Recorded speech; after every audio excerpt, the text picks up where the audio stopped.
अच्छा बच्चों, आज का जो हमारा टॉपिक है ना वो बहुत ही ज़्यादा इम्पोर्टेंट है और लास्ट ईयर भी ना हमारे जो एग्ज़ाम हुए ना उसमें से 2-3 MCQs या बड़ा कोई ना कोई क्वेश्चन इससे बच्चों आ जाता है। ठीक है, आज का जो टॉपिक है वो है बच्चों प्रिस्क्रिप्शन। क्या है बच्चों? प्रिस्क्रिप्शन। आपने अक्सर सुना हो जब भी हम डॉक्टर के पास जाते हैं ना वो अपने एक पैड पे आपको क्या लिख के देता है बच्चों? दवाइयाँ लिख के देता है। उस पर सारी डायरेक्शन होती हैं, कितने दिन के लिए लेनी है, कैसे लेनी है, उसको हम क्या कहते हैं? प्रिस्क्रिप्शन कहते हैं। ठीक है, सादा अल्फाज में मैं अक्सर समझाने के लिए कहता हूँ कि डॉक्टर की जो पर्ची होती है ना वो बेसिकली क्या होती है? प्रिस्क्रिप्शन। हमने पीछे भी पढ़ा था फर्स्ट चैप्टर में, 2 टाइप की मेडिसिन होती हैं, ड्रग्स होती हैं। एक OTC होती हैं जिनके लिए किसी प्रिस्क्रिप्शन की जरूरत नहीं होती, और दूसरी प्रिस्क्रिप्शनल ड्रग्स होती हैं जिनके लिए हमें किसकी जरूरत होती है? डॉक्टर की डायरेक्शन की जरूरत होती है। अब अगर इसकी हम जो प्रिस्क्रिप्शन है ना, अगर आपने देखी हो, ठीक है।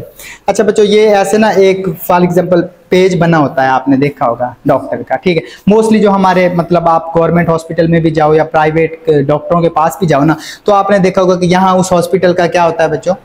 नाम होता है। ऐसे ही है ना? ठीक है, उसके बाद डॉक्टर का नाम और उसकी डिग्रियां वगैरह यहाँ पे मौजूद होती हैं। ठीक है, फिर यहाँ पे मोस्टली लाइन होती है, यहाँ पे फिर इसका नाम, ठीक है, एज और डेट आ जाती है।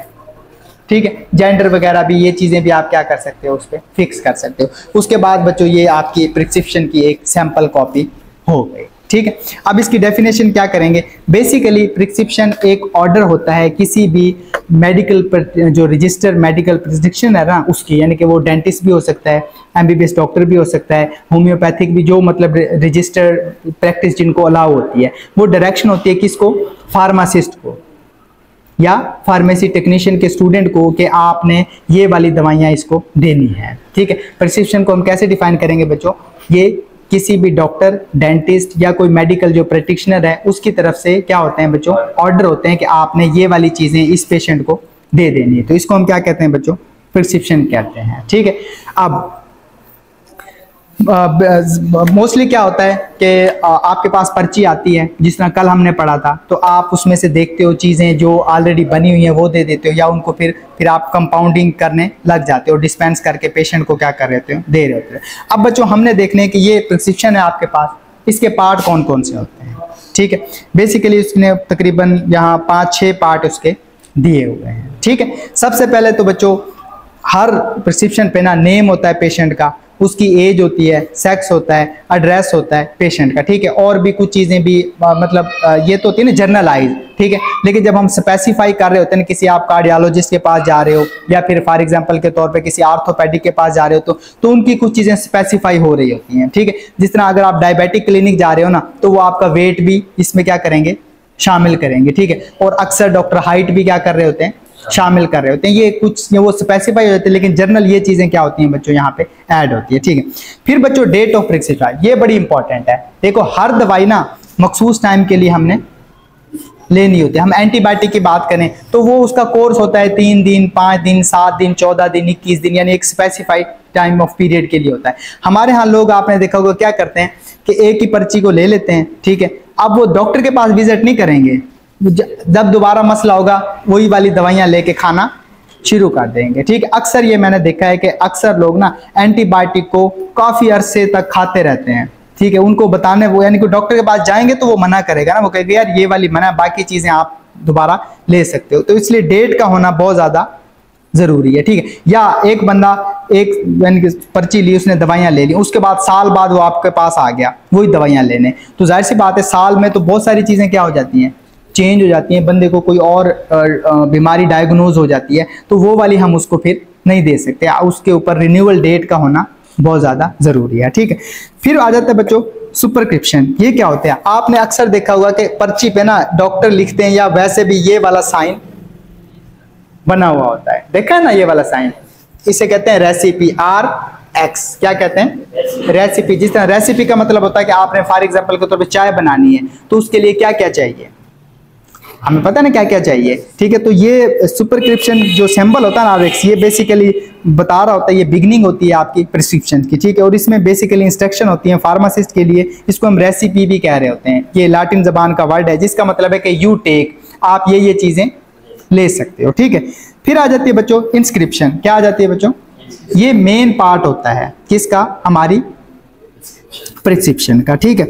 अब इसमें क्या होता है, इसमें बच्चों नेम एंड क्वांटिटी होती है, जो भी इंग्रेडिएंट आपने देने हैं, ठीक है। फॉर एग्जांपल के तौर पे यहाँ हम देते हैं पैरास्टामोल, क्या बच्चों, पैरास्टामोल नाम आ गया ना, इंग्रेडिएंट आ गया। या हम यानी कि पैनाडोल, अगर हम वो उसमें लिखेंगे, कंपनी नेम में लिखेंगे तो क्या लिखेंगे, फिर पैनाडोल लिखेंगे। लेकिन अगर हम जेनरिक नेम लिखेंगे तो क्या लिखेंगे, पैरास्टामोल लिखेंगे। या फिर जिस तरह कोई और पेन किलर है, डिक्लोफेनिक सोडियम है, ठीक है। ये बच्चों इंग्रेडिएंट इस पे आ गए। फिर बच्चों क्या होता है,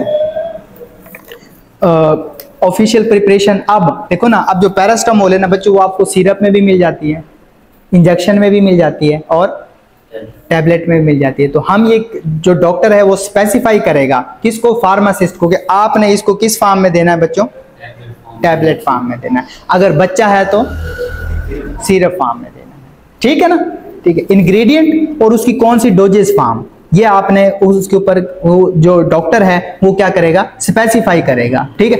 अब आपके पास पैरास्टामोल हो जाए, आप तो कंफ्यूज हो जाओगे ना कि क्या पैरास्टामोल तो हर चीज में मिलता है, यानी उसकी ड्रिप इंजेक्शन फॉर्म में भी मिल जाता है, टैबलेट फॉर्म में भी मिल जाता है और सिरप फॉर्म में भी मिल जाता है, ठीक है। ये प्रॉपर्टी ये हो गए। उसके बाद जो फार्मूलाज वगैरह है, जिस तरह मैंने अभी बताया ना कि लोशन, ये वह सारी चीजें यहाँ पे क्या होंगी बच्चों, मेंशन होंगी। इंस्क्रिप्शन समझ आ रहा है ना, दो मेन चीजें इंस्क्रिप्शन में, एक तो डोजेज फॉर्म, ठीक है, और दूसरा दवाई का नाम, कि क्या चीज आपने देनी, मतलब इंग्रेडिएंट कौन से देने। ये किस में आते हैं, ये इंस्क्रिप्शन में आते हैं। ये बच्चों ना कंफ्यूजिंग है, जब आप एमसीक्यूज आएंगे ना तब आप बहुत कंफ्यूज करोगे इनको, इसलिए मैं आपको थोड़ा सा ना ये डिटेल ऐसे इसलिए समझा रहा हूँ कि ताकि ये आपके लिए क्या हो जाए बच्चों, आसान हो जाए। अब समझ आ गई ना, इंस्क्रिप्शन में मेन दो चीजें होती हैं, कौन कौन सी,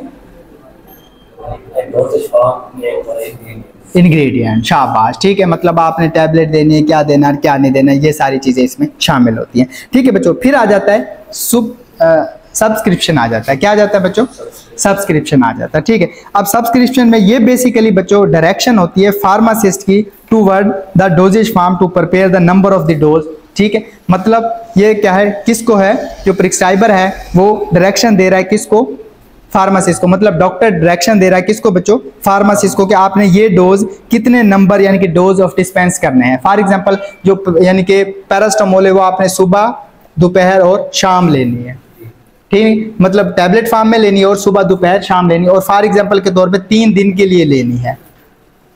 तो ये चीजें क्या आ जाएंगी, किस में आ जाएंगी बच्चों, सब्सक्रिप्शन में आ जाएंगी। मतलब डोज कितनी लेनी और क्वांटिटी कितनी लेनी है, वो सारी किस में आएंगी बच्चों।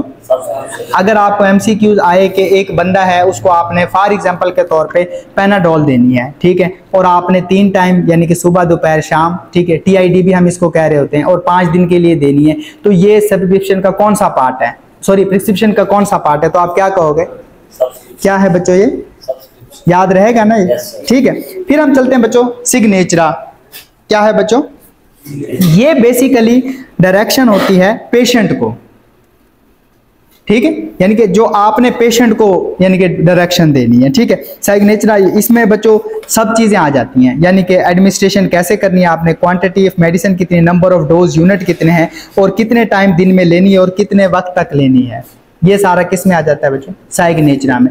मोस्टली बच्चे इसमें क्या गलती करते हैं, वो समझते हैं कि ये सिग्नेचर पता है क्या होता है, जो साइन नहीं होता डॉक्टर का वो होता है, जबकि ये क्या है, पेशेंट को डायरेक्शन है, किसकी तरफ से, डॉक्टर की तरफ से, ठीक है। ये डायरेक्शन होती है कि पेशेंट ने ये इतने दिन, वो सारे देखो ना अक्सर ये ऐसे ही लिखा होता है कि इतने दिन लेनी है, इतने दिन, तो आप उससे फिर कैलकुलेट करके ना ये सारी चीजें क्वांटिटी और ये सब चीजें आप नहीं लिखा होता है, ऐसे कैसे हो सकता है, वो तुम पर्ची थोड़ी लेके आ रहा है, हम बात किसकी कर रहे हैं बच्चों, हाँ तो हम तो बात ही उसकी कर रहे हैं ना, ठीक है ना। अब वो तो ओटीसी ड्रग है ना, उनके लिए किसी आपको प्रिस्क्रिप्शन की जरूरत नहीं होती, वो आपको वैसे ही मिल जाती है, आप किसी भी जाके मेडिकल स्टोर से ले सकते हो, ठीक है। अब आ जाता है बच्चों रिफिल स्टेटस, इसमें ये होता है कि आपने ये दोबारा दवाई लेनी है या नहीं लेनी, ठीक है। इसमें ये होता है, देखो ना कुछ मेडिसिन ऐसी हैं कि फॉर एग्जांपल के तौर पे आपने देखा कि डायबिटीज की जो मेडिसिन है वो लंबे अरसे तक चल रही होती है, ब्लड प्रेशर की जो मेडिसिन है वो लंबे अरसे तक चल रही होती है, इस तरह काफी हैं जो लंबे अरसे तक चल रही होती हैं, तो उनको फिर रिफिल करवाना पड़ता है, ठीक है, फॉर एग्जाम्पल 2 हफ्ते के लिए आपने ली, फिर आप जाके उसको रिफिल करवा सकते हो। वो मोस्टली डॉक्टर लिख देते हैं, ठीक, कि आप इनको दोबारा भी जारी रख सकते हो, ठीक है। अच्छा, एंड पे अक्सर ना आपने देखा होगा कि एंड पे क्या होता है, हॉस्पिटल का एड्रेस देखा ना, और नंबर होता है, ठीक है, और क्या कहते हैं, जो डॉक्टर है उसका साइन वगैरह भी, वो स्टैंप वगैरह भी अपनी यहाँ पे कर देते हैं, ठीक है, वो एंड पे मौजूद होता है।